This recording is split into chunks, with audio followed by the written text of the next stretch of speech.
Hi, I'm Stephen with AlbertaUrbanGarden.ca. This is the introductory video to the 2014 Rock Dust trial. So in this video, I'm going to explain the trial guidelines. So our hypothesis for the 2014 Rock Dust trial is that rock dust at an application rate of 1 pound per square foot or 4.88 kilograms per square meter will have a beneficial impact on plant size, production, and overall health. The second hypothesis of this trial is that the addition of rock dust will increase the Brix test results of the produce grown in it. In this trial, you'll need both a test bed and a control bed. The difference here is that, and we'll get a little bit more into detail, is that rock dust has been applied to this test bed and has not been applied to this control bed. Other than that, everything else is the same. So if you'll be participating using containers, we recommend that the application rate be cut in half, which is 1/2 pound per square foot or 2.44 kilograms per square meter. For planting, we'll be using Mel Bartholomew's square foot gardening method, which indicates certain planting ratios per square foot. We'll be planting the plants of similar size from the nursery in different locations, and the ones that are direct sown in the same way. Similar size seeds, similar colors. So in the far corner will be our tomato at 1 plant per 2 square feet.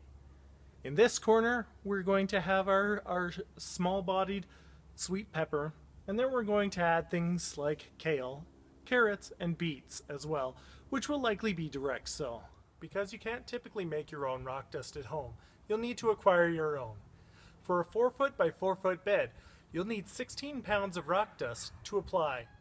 If you're going to be doing the biochar trial as well, you want to make sure that you apply the same type of inoculant to all of these beds. Worm castings can be collected. They should be mixed to ensure a homogeneous solution, or you can simply use, like I did, the same variety of compost materials. If you're selecting existing garden beds and you're not restricted by space, having the same slope, general dimensions, general orientation towards north and south, and similar soil characteristics are important. In this case, I've had to make some minor changes in order to accommodate the trials within my own garden.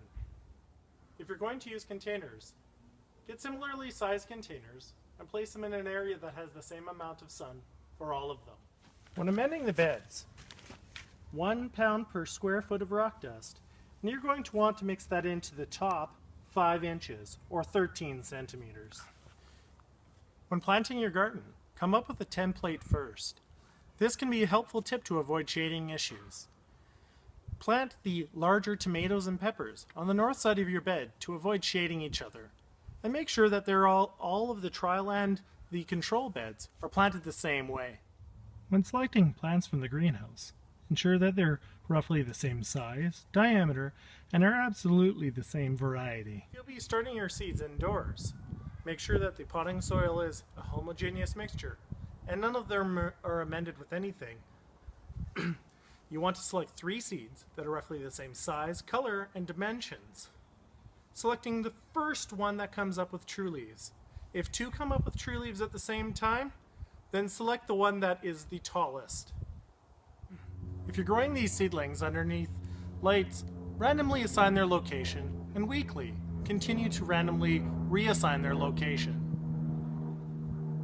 When selecting which plant of the series goes in which bed, randomly assign them to the bed. If you have a partner or someone that can help you with that, it might help avoid your unconscious bias. When you're harvesting your produce during the summer, try to ensure that you take an equal amount from each bed each time, and that you're weighing in grams the total weight of each category. We would really appreciate if you would submit your results to us at the end of the season. If it's easier on you, feel free to submit to Patrick or I at regular intervals during the summer. This will help us analyze whether our 2 hypotheses hold true. In order to test hypothesis 2, which indicates that Brix readings will be higher in the rock dust versus the control, we'll be doing some Brix testing as well. If you have the capacity to do Brix testing, we would very much appreciate your results being submitted to us as well. To learn more about the biochar field trial, click on the link at the end of this video to see Patrick's introductory video. Thank you very much for joining our 2014 Rock Dust Home Garden Field Trial intro video. If you like this video, please give it a thumbs up and a subscribe. If you'd like to continue the conversation, please join our Home Garden Field Trial Google Plus community. The URL can be found in the description below. Have a great day. I've already charged my biochar, prepared control and test garden beds, and started planting. Now that the field trial is underway, I thought I'd share with you some of the details of how I'm conducting the trial, and I welcome your feedback on ways to improve it.